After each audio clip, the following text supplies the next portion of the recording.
తిరుమల శ్రీవారి ఆలయంలో శాంతి హోమం ప్రారంభమైంది. శ్రీవారి ప్రసాదాలు తయారు చేసే నెయ్యిలో యానిమల్ ఫ్యాట్ కలిసిందనే దానికి ప్రాయశ్చిత్తంగా టీటీడీ శాంతి హోమాన్ని నిర్వహిస్తుంది. ఆలయంలోని యాగశాలలో ఉదయం అలాగే రాత్రి 10 గంటల వరకు కూడా శాంతి హోమం జరగబోతుంది. నిత్యం శ్రీవారి ఆలయంలో జరిగే ఆర్జిత సేవలకు ఆటంకం కలగకుండా టీటీడీ శాంతి హోమాన్ని నిర్వహిస్తుంది. ఇక రోహిణి నక్షత్రం శ్రీవారికి ముహూర్త బలం కావడంతో 6 గంటల నుంచి 10 గంటల వరకు మహాశాంతి హోమాన్ని అర్చకులు నిర్వహిస్తున్నారు. ఇక ముందుగా మహాశాంతి యాగం, వాస్తు హోమం నిర్వహిస్తారు. చివరిగా పంచజ్ఞవాలతో సంప్రోక్షణను అర్చకులు నిర్వహించనున్నారు. శ్రీవారికి నిర్వహించే ఆర్జిత సేవలకు ఆటంకం కలగకుండా ఒక్కరోజు మాత్రమే యాగం నిర్వహించేలా ఆగమ పండితులు నిర్ణయించారు.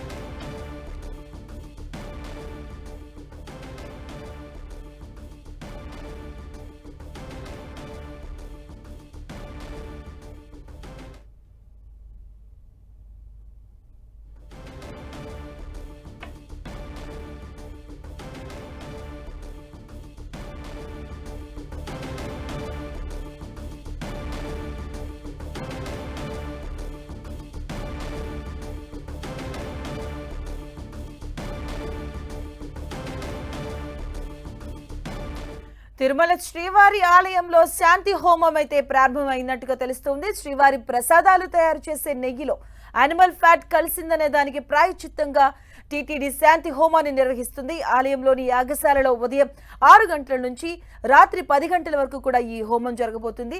దీనికి సంబంధించిన పూర్తి అప్డేట్స్ మా కరెస్పాండెంట్ శ్రీనివాస్ లైవ్ ద్వారా అందిస్తారు. శ్రీనివాస్. మాధవి, మరి కాసేపట్లోనే తిరుమల శ్రీవారి ఆలయంలో మహాశాంతి యాగము, అదేవిధంగా వాస్తు హోమము నిర్వహించనున్నారు. ఇప్పటికే ఆలయ అర్చకులందరూ కూడా శ్రీవారి ఆలయానికి చేరుకున్నారు. ఆలయంలోని యాగశాలలో ఈ మహాశాంతి యాగము, అదేవిధంగా వాస్తు హోమము మరి కాసేపట్లో అంటే 6 గంటలకి ఇప్పుడే ప్రారంభమైంది. 10 గంటల వరకు కూడా ఇది కొనసాగుతుంది. ఏదైతే శ్రీవారి నైవేద్యాల్లో వినియోగించే నెయ్యి కల్తీ అయిందని టీటీడీ ల్యాబ్ టెస్టులో నిరూపణ అయిందో, దీంతో అప్పటి నుంచి కూడా దీని మీద పెద్ద దుమారం చెలరేగింది. తాజాగా తిరుమల తిరుపతి దేవస్థానము ఈ విషయం పైన కాస్త ప్రాయశ్చిత్యం చేసుకోవాలని భావించింది. దీంతో ఇక్కడ తిరుమల శ్రీవారి ఆలయంలో అంటే శాంతి యాగము, వాస్తు హోమం నిర్వహించనున్నారు. మరి కాసేపట్లోనే ఇది ప్రారంభం కానుంది. ఇప్పటికే ఆలయ అర్చకులు ఆలయానికి చేరుకోవడం జరిగింది. నిన్న ముఖ్యమంత్రి సైతం ఇదే విషయాన్ని వెల్లడించారు. అదేవిధంగా తిరుమల తిరుపతి దేవస్థానం కూడా భారీ ఎత్తున దీనికి ఏర్పాట్లు చేసి, అంటే ఘటన జరిగిన వెంటనే దీనికి పరిహారంగా ఆలయంలో ఇటువంటి యాగం చేయాలని కూడా వాళ్ళు నిర్ణయం తీసుకున్నారు. నిర్ణయం తీసుకున్న వెంటనే ఈరోజు మళ్ళీ బ్రహ్మోత్సవాలు అక్టోబర్ 4 నుంచి ప్రారంభం కానుండడంతో ఇవాళ ముహూర్తం రోహిణి కార్తీ కావడంతో, స్వామివారికి ఎంతో ఇష్టమైన రోహిణి నక్షత్రం కావడంతో స్వామివారికి అనుకూలంగా ఉంటుందని ఈరోజు ఈ యాగం అనేది చేయడానికి ఆలయ పండితులు నిర్ణయం తీసుకున్నారు. ఈ మేరకు ఆలయంలో ఇప్పుడే ఆ యాగం ప్రారంభమైంది. ఇది 10 గంటల వరకు కూడా కొనసాగుతుంది. ఈ యాగం తర్వాత పుణ్యాహవచనము ఇవన్నీ చేసి ఏదైతే గోమూత్రము ఇవన్నీ ఉంటాయో వాటితో ఆలయాన్ని శుద్ధి చేస్తారు. ఆలయం శుద్ధి చేసి ఆ తర్వాత యథావిధిగా పూజా కార్యక్రమాలు, ఆర్జిత సేవలు అయితే జరుగుతాయి. మొత్తం మీద జరిగిన ఘటన మీద టీటీడీ చాలా సీరియస్గా ఉందని చెప్పుకోవచ్చు. ఇటు టీటీడీ ఈవో కావచ్చు, రాష్ట్ర స్థాయిలో కూడా ముఖ్యమంత్రి కూడా దీన్ని తీవ్రంగా పరిగణించిన పరిస్థితి అయితే నెలకొంది.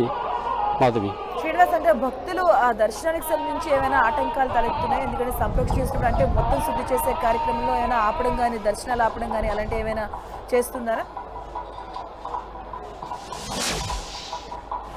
అంటే స్వామివారి దర్శనాలకి, ఇటు ఆర్జిత సేవలకు ఎక్కడ కూడా ఆటంకం కలగకుండా తిరుమల తిరుపతి దేవస్థానము ఏర్పాట్లన్నట్టు చేసింది. ఉదయం 6 గంటల నుండి 10 గంటల వరకు కేవలము 3 గంటలు మాత్రమే ఈ కార్యక్రమాన్ని నిర్వహిస్తారు. ఎటువంటి ఆటంకం లేకుండా, అంటే ఆర్జిత సేవలకు కావచ్చు, ఇటు దర్శనాలకు కావచ్చు. మనం చూడొచ్చు క్యూ లైన్లో భక్తులు కూడా, సాధారణ భక్తులు కూడా ఇప్పుడు స్వామివారి దర్శనానికి వెళ్తున్న పరిస్థితి. ఒకవైపు ఇటు యాగం, శాంతి యాగం జరుగుతుండగానే భక్తులు కూడా దర్శనానికి వెళ్తున్న పరిస్థితి. అంటే దర్శనాలకు కానీ ఎక్కడ ఆర్జిత సేవలకు కానీ ఆటంకం కలిగించకుండా టీటీడీ జాగ్రత్తలు తీసుకున్నది. మళ్ళీ కూడా ఇటీవలే గత నెలలో పవిత్రోత్సవాలు నిర్వహించారు. పవిత్రోత్సవాలు అంటే శ్రీవారి ఆలయంలో తెలుసో తెలియకో కొన్ని తప్పులు జరుగుతూ ఉంటాయి ఏడాది పొడవునా. ఆ ఏడాది పొడవునా జరిగే తప్పులను సరిదిద్దుకోవడానికి ప్రాయశ్చిత్తంగా ఏడాదికి 3 రోజుల పాటు ఆలయంలో పవిత్రోత్సవాలు నిర్వహిస్తారు. ఆ పవిత్రోత్సవాలతోనే చాలా దోషం తొలగిపోయిందని ఇక్కడ పండితులు భావిస్తున్నారు. మళ్ళీ ఈ శాంతి యాగం ద్వారా మరింత దోషం తొలుగుతుందనేది కూడా భావన. కాబట్టి ఈ శాంతి యాగాన్ని ఈరోజు నిర్వహించుకుంటున్నారు. శాంతి యాగంతో పాటు వాస్తు హోమము, ఇతర పూజా కార్యక్రమాలన్నీ కూడా పూర్తి చేసి యథావిధిగా ఇక్కడ కార్యక్రమాలు అయితే జరుగుతాయి. మొత్తం మీద తిరుమల తిరుపతి దేవస్థానం ఒక్కసారిగా జరిగిన ఘటనతో నివ్వెరపోయిందని చెప్పుకోవచ్చు. రాష్ట్ర వ్యాప్తంగానే కాదు, దేశవ్యాప్తంగా ఉన్న హిందువులందరూ కూడా దీని మీద పెద్ద ఎత్తున విమర్శలు వెల్లువెత్తాయి. ఈ నేపథ్యంలోనే తిరుమల తిరుపతి దేవస్థానం భక్తులు సెంటిమెంట్ని దృష్టిలో ఉంచుకొని ఇటు భక్తుల మనోభావాలు దెబ్బతినకుండా మొదటి రోజు అంటే జరిగిన వెంటనే ఈ శాంతి యాగానికి కూడా శ్రీకారం చుట్టింది. మాధవి. Thank you.